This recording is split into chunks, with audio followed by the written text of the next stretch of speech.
what is the one thing that you'd want maybe your great grandchildren and future generations to know about that time?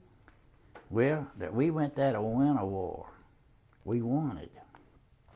We did whatever it took, no matter how hard it was. Lots of times we'd go 3 days and never have a wink of sleep. We didn't have R&R like they had in Vietnam. Every few weeks you could go to Japan and get drunk and have a big time. It was an everyday affair with us from the time, actually, we got to England. If they wasn't bumming you on at night, you was working night and day. So we'd work till 11 o'clock, because at night over in the summertime, it doesn't get dark until 10:30, 11 o'clock. And we'd get up daylight, and we'd work. We'd get 4 or 5 hours of sleep. We was doing good. But that's the last war we won. Korea we didn't. Vietnam we didn't. And but we went there to win it and get out of there and leave. And when I got out of the Army, I didn't want nothing out of the Army. They offered me $13.60 pension. I said, if I ever need any help from the Army, I'll ask you. And of course, Mr. Clinton took care of that. Now, if you've got as much as $30,000 in cash, you can't get one dime of help from the Veterans Administration. You can't even go into the hospital unless it's an emergency and you've got your discharge certified copy with you. If you've got that much money or assets. That law went into effect around 2004. And if you hadn't already signed up, you can forget about getting anything if you're a World War II veteran. But that's just part of living. You live without it. Say something, son? Well, I mean, it's a question of pride from that era of time. You had pride in yourself and all that, and that's why you didn't take that money. How do you see that contradicting to today? And do you think that that's something that is something that should be addressed in America? Yeah. I mean, right now I'm thinking if you could say to the new president right now how he should fix this, why he should fix this. Cut out all this free stuff and let people go to work. People now, I work on people's boat motors here at the house, because there's nobody to work on them between Jackson and Hammond, what I work on. And every time I look up, here comes some big healthy fella, on SSI.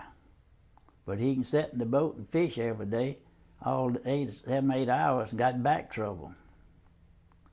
He can pick up a 150-pound outboard and throw it on the back of that boat or in that truck. But he's down in the back and on SSI. And so many people, I've got a nephew in World War II. He was in the Army 3 months and 5 days and claimed he had back trouble. Got out, he kept going to Jackson and finally got a full pension.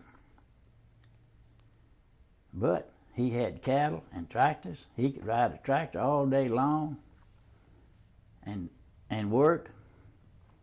And but yet he was supposed to be disabled. Now he's 90 years old and still can get along good and he's still drawing a pension. All this free stuff, people should have to work for it to get. If somebody's physically in bad shape, I don't mind helping them. But when they're in good shape and then sucking on the taxpayers, I think that they need to stop it. There's too much giveaway for the amount of work people are doing. You can't hire one of these young people to work anymore.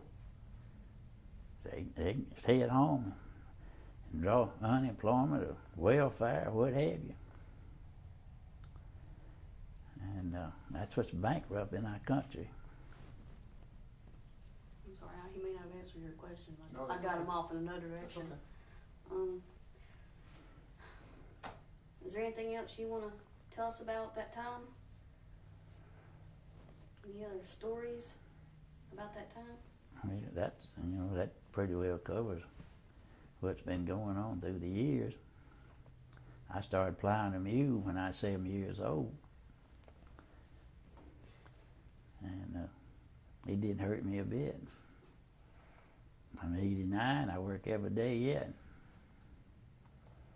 I set out to over 300 oak trees this year, 200 pine trees I set out myself. And over a period of 20 years, I set out over 2 million pine seedlings. And we just cut them this past year, 300 acres I set out myself. And it never has hurt me to work. The first piece of property I bought was 1939. I was making $7 a week, working 6.5 days. And it joined my daddy's place, and I wanted it. And the bank wanted $150 down payment. And I had $50. Nobody would lend me $100.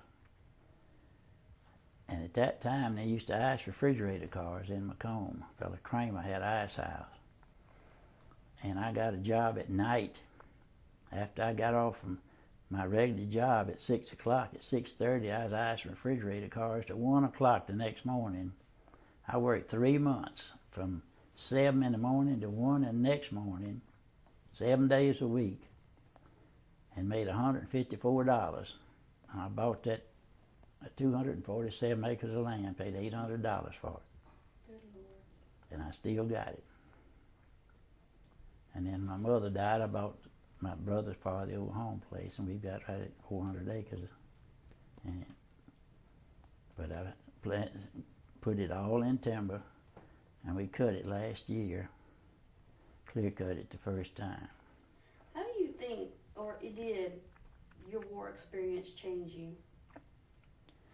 Well, it makes you appreciate life, and it makes you appreciate what you got. And if you want something, work for it. Don't hold your hand out and expect somebody to hand it to you. And my kids, every one of them, when they was coming up, they had to work. My son had helped me build a fence when he was 5 years old. He carried that little bucket of staples. When he got a little big, he could dig post holes. And the kids helped Betty here in the house, in the garden, and what have you. And they've all turned out good. I sent them all to college. When they got out, they didn't owe a dime. And they've all got good jobs, and they're proud of what they've done, and we're proud of them. Got anything else you'd like to add to all of this? None that I know of. Okay.